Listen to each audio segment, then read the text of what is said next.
quick disclaimer before we get into this episode. It might be a little graphic. No animals were actually harmed in this. They were frozen thawed mice. Just so you know, this is educational. That's it. Please be careful if you're doing this. Don't go cutting yourself by accident and then coming and blaming me. That's all. But let's get into it.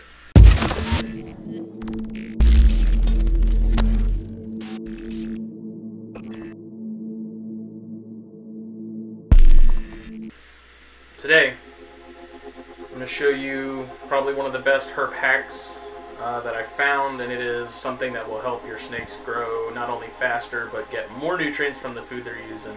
There was a study done in 2017, I believe, that talked about scoring food items for a sample group of corn snakes that found that the snakes that had the scored food items tripled their size and weight than the others that didn't have it.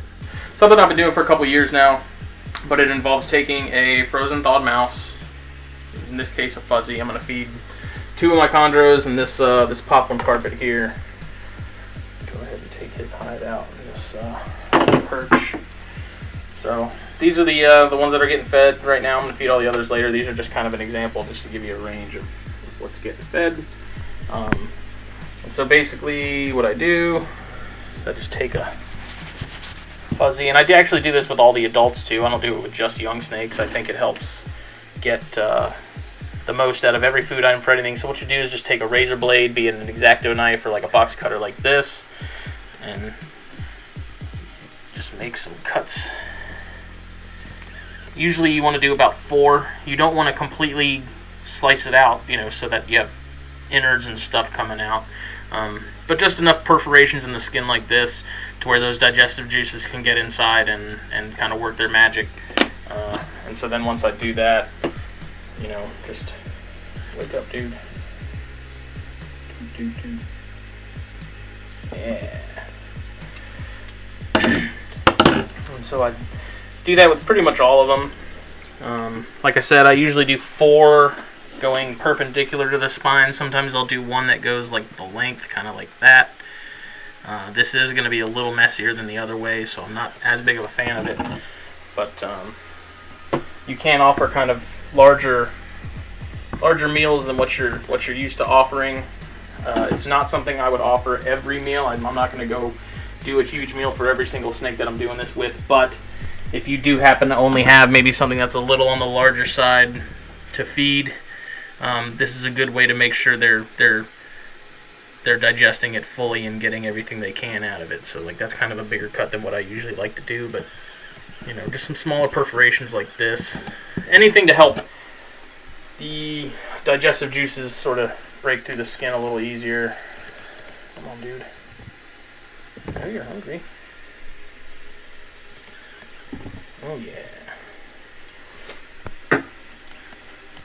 And so what I found by doing this is, when you feed a bigger meal item, well, any meal item really, that lump that they have after you fed disappears a lot faster. And the whole concept of what this is about is the skin is it's the largest organ of any body, mammal.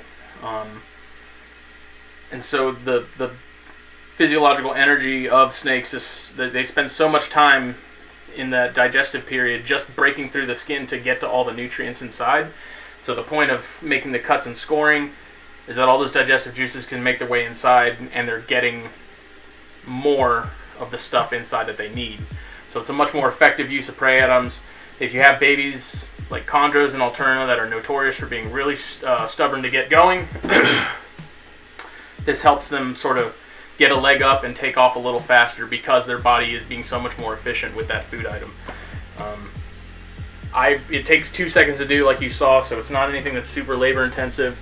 I will say if you're using a razor blade, like a box cutter blade like this, they usually have some sort of oil on them because they come in packs of like 5, so make sure you wipe that off completely and that it's clean. If it starts to rust, ditch it.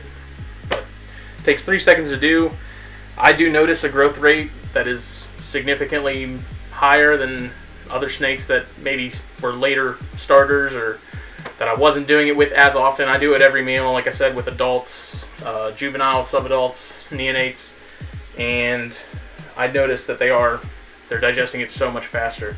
I think with females especially, like breeding females, kind of like this female green tree down here that I'm trying to get paired up, the big thing with them is by doing this too, you're helping them either before or after they lay.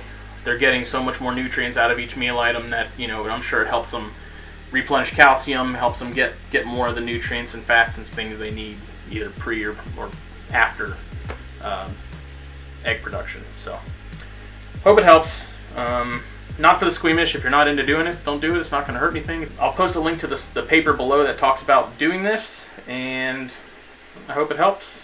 I think it does. I think for green tree pythons, especially neonates that are just being real pains to get going, if you can get them started and you get them eating food items like this, you're going to get them caught up to the others that have been taken off in no time. So hope it helps. Subscribe.